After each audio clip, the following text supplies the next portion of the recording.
Praise the Lord.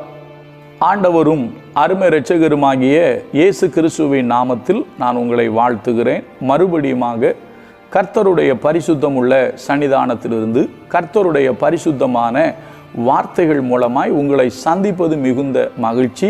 ஆண்டவருடைய பெரிதான கிருபையினால இந்த வாரம் நாம் தொடர்ந்து தியானித்து கொண்டு வருகிற காரியம் குருவிகள் பாடும் காலம் வந்தது.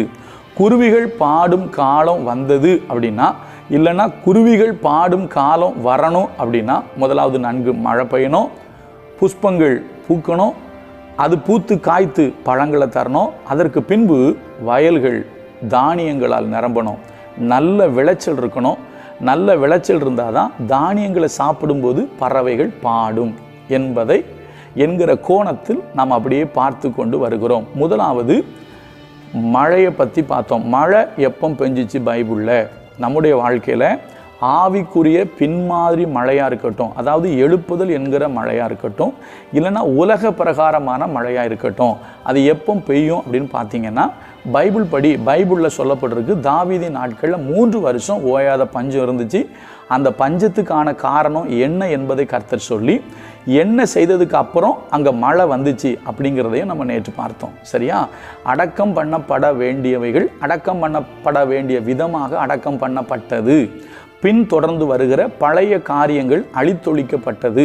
அவர்களை பின் தொடர்ந்து வந்த பழைய காரியத்தை அழித்தொழித்த பின்பு தேசத்திற்காக செய்யப்பட்ட வேண்டுதலை கர்த்தர் கேட்டார். இதை நம்ம நேற்று பார்த்தோம்.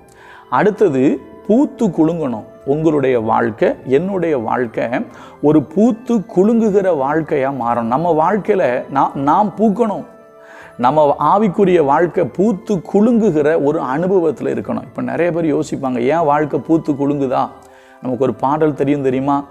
யாக்கோபே நீ வேரூன்றுவாய், யாக்கோபே நீ வேரூன்றுவாய், பூத்து குலுங்கிடுவாய், காய்த்து கனி தருவாய், பூத்து குலுங்கிடுவாய், காய்த்து கனி தருவாய், பூமி எல்லாம் நிரப்பிடுவாய், இந்த பூமி எல்லாம் நிரப்பிடுவாய்.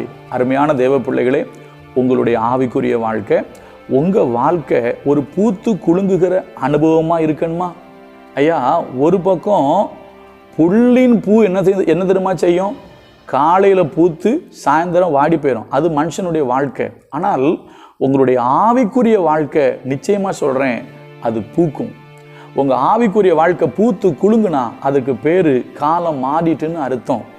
குருவிகள் பாடும் காலம் வந்துருச்சுன்னு அர்த்தம். அப்போ எப்போங்க நான் பூத்து குலுங்குவேன்?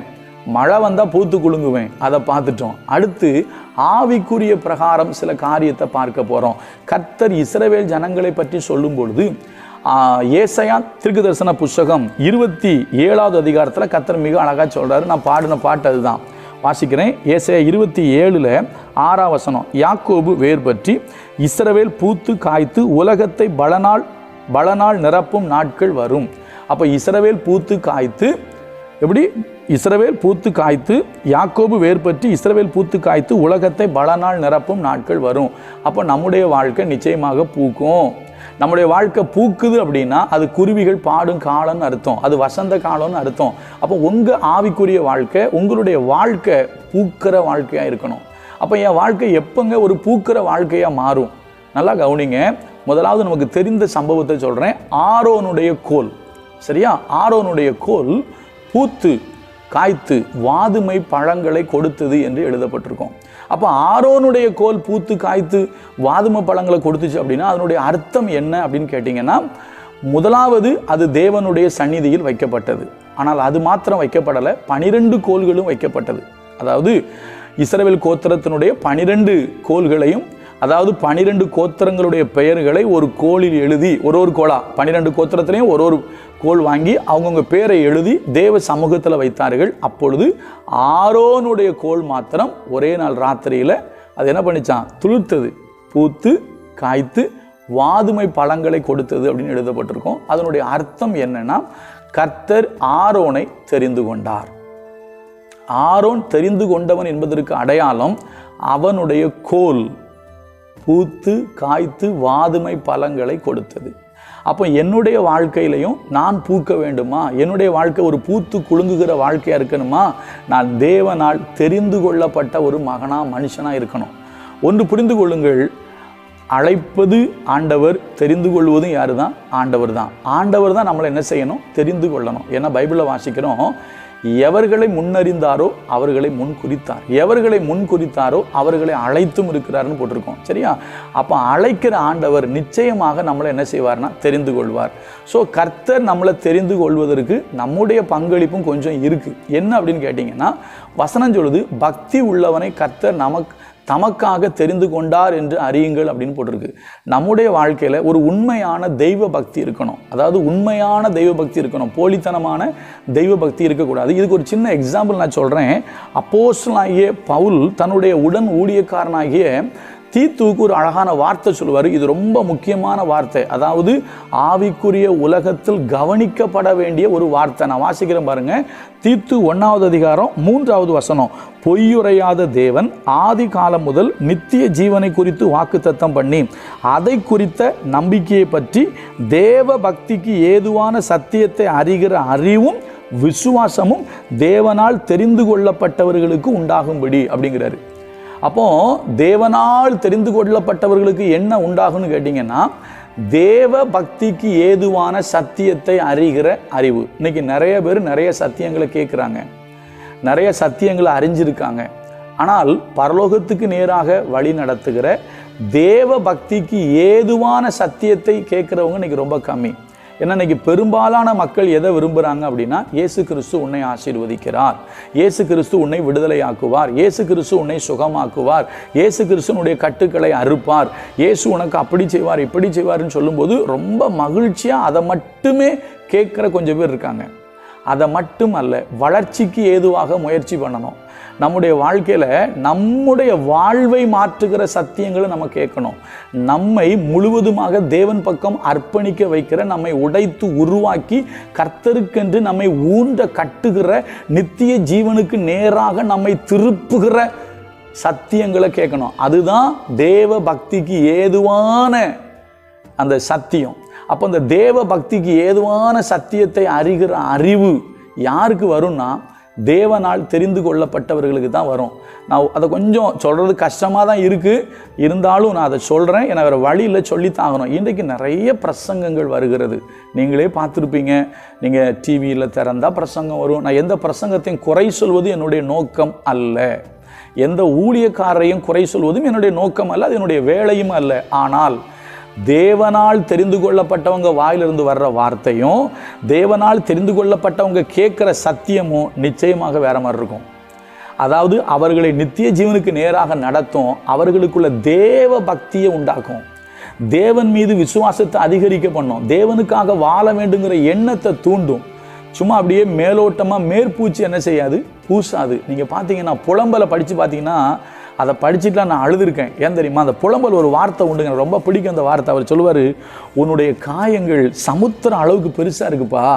சீயோன் குமாரத்தை பற்றி கர்த்தர் அப்படி வேதனையோடு சொல்லுவார். சீயோன் குமாரத்தை பற்றி சொல்லும்போது அந்த வார்த்தை ரொம்ப கஷ்டமாக இருக்குங்க அந்த வார்த்தையை படிக்கிறதுக்கு. ஏன்னா இன்றைக்கி சரியான சத்தியத்தை பேசுகிறவர்கள் மிக மிக குறைவு. அந்த வேதனையோடு இந்த வார்த்தையை நான் சொல்கிறேன். நான் படிக்கட்டுமா? புலம்பலில் 2வது அதிகாரத்தில் நான் 13-14 வாசிக்கிறேன். ரொம்ப முக்கியமான வார்த்தைங்க, படிக்கிறேன் பாருங்க. எருசலேம் குமாரத்தியே, நான் உனக்கு சாட்சியாக எண்ணத்தை சொல்லுவேன், உன்னை எதற்கு ஒப்பிடுவேன்? சீயோன் குமாரத்தியாகிய கன்னிகையே, நான் உன்னை தேற்றும்படிக்கு உன்னை எதற்கு நிகர் சொல்லுவேன்? உன் காயம் சமுத்திரத்தை போல் பெரிதாயிருக்கிறதே, உன்னை குணமாக்குகிறவன் யார்? உன் தீர்க்கதரிசிகள் அபத்தமும் வியர்த்தமுமான தரிசனங்களை உனக்காக தரிசித்தார்கள். அவர்கள் உன் சிறையிருப்பை விளக்கும்படி உன் அக்கிரமத்தை எடுத்து காட்டாமல் என்ன செய்யல? அக்கிரமத்தை எடுத்து காட்டாமல் அபத்தமானவைகளையும் கேடானவைகளையும் உனக்காக தரிசித்தார்கள். அப்போ அக்கிரமத்தை எடுத்து காட்டுற பிரசங்கிகள் இன்றைக்கு இல்லை. அக்கிரமத்தை குறித்து கடிந்து கொண்டு பேசுகிற பிரசங்கிகள் இல்லை. ஆண்டவர் யோனாட்ட சொல்லுவார், யோனா நீ எழுந்து நினிவேக்கு போ, அதனுடைய அக்கிரமத்துக்கு விரோதமா நீ பிரசங்கம் பண்ணு அப்படின்னு சொல்லுவார். இன்றைக்கு அக்கிரமத்தை பற்றி பேசினா சொல்கிறாங்க சில பேர், ஐயோ சபையை விட்டு போயிடுவாங்க, அடுத்த வாட்டி நம்ம கூட்டத்துக்கு வரமாட்டாங்க, அதனால் நீங்கள் அதை பற்றிலாம் பேசாதீங்க, சும்மா அப்படி பேசிட்டு போங்க. ஐயா, அப்படி பேசுகிறவன் தேவனால் தெரிந்து கொள்ளப்பட்ட ஊழியக்காரனும் அல்ல. அப்படிப்பட்ட பிரசங்கத்தை, அதாவது கடிந்து கொள்ளுகிற பிரசங்கத்தை விரும்பாத விசுவாசிகள் தேவனால் தெரிந்து கொள்ளப்பட்டவர்களும் அல்ல. ஏன்னா தேவனால் தெரிந்து கொள்ளப்பட்டவர்கள் தேவ பக்திக்கு ஏதுவான சத்தியத்தை அறிகிற அறிவு அவங்களுக்கு இருக்கும். அவர்கள்தான் தேவனால் தெரிந்து கொள்ளப்பட்டவர்கள். அப்போ ஆரோன் தேவனால் தெரிந்து கொள்ளப்பட்டவனாய் இருந்ததுனால அவனுடைய கோல் பூத்து காய்த்து வாதுமை பழங்களை கொடுத்தது. உங்கள் வாழ்க்கை பூக்கணுமா? உங்கள் வாழ்க்கை பூக்கணுமா? நீங்கள் பூத்து குலுங்கணுமா? நீங்களும் நானும் தேவனால் தெரிந்து கொள்ளப்பட்ட ஒரு கிறிஸ்தவ வாழ்க்கை வாழ்வோம். தேவன் யாரை தெரிந்து கொள்ளுவார்? பக்தி உள்ளவர்களை கர்த்தர் தெரிந்து கொள்ளுவார். எப்படிப்பட்ட பக்தி? தேவ பக்திக்கு, அதாவது தேவ பக்தி, பரலோக ராஜ்யத்துக்கு நேர போகிற மாதிரி தேவ பக்தி. இன்னைக்கு சில பேர் பக்தியா இருக்காங்க. உலக பிரகாரமான பக்தி உண்டுங்க. நித்திய ஜீவனுக்கு ஏதுவா போற பக்தி இருக்கு. நமக்கு நித்திய ஜீவனுக்கு ஏதுவான பக்தி வேணும்.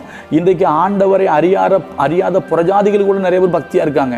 உங்களுக்கு தெரியுமா? ஆண்டவரை அறியாத புறஜாதி மக்கள் கூட பயங்கர பக்தியா இருக்காங்க. ஆனால் அவங்களுக்கு அந்த பக்தி நித்திய ஜீவனுக்கு கொண்டு போவாது. நல்லா புரிஞ்சுக்கிடுங்க. எந்த மனுஷன் கிறிஸ்து இயேசுவை உண்மையா உள்ளத்தில் ஏற்றுக்கொண்டு அவருக்கு பிரியமா நடக்கிறானோ அதுதான் உண்மையான பக்தி. சத்தியத்தை அறிகிற அறிவு என்ன? தேவ பக்திக்கு ஏதுவான சத்தியத்தை அறிகிற அறிவு நமக்கு வேணும். கொஞ்சம் யோசிங்க. நித்திய ஜீவனுக்கு நேராக நம்ம நடத்தணும். நம்முடைய அக்கிரமத்தை சுட்டி காண்பித்து நம்மளை திருத்தணும். அந்த மாதிரி சத்தியத்தை யார் கேட்குறாங்களோ அவர்கள் தேவனால் தெரிந்து கொள்ளப்பட்டவர்கள். அவர்கள் வாழ்க்கை பூத்து குலுங்கும். கர்த்தர் நல்லவர், அவர் கிருபை நம்மில் என்றும் உள்ளது.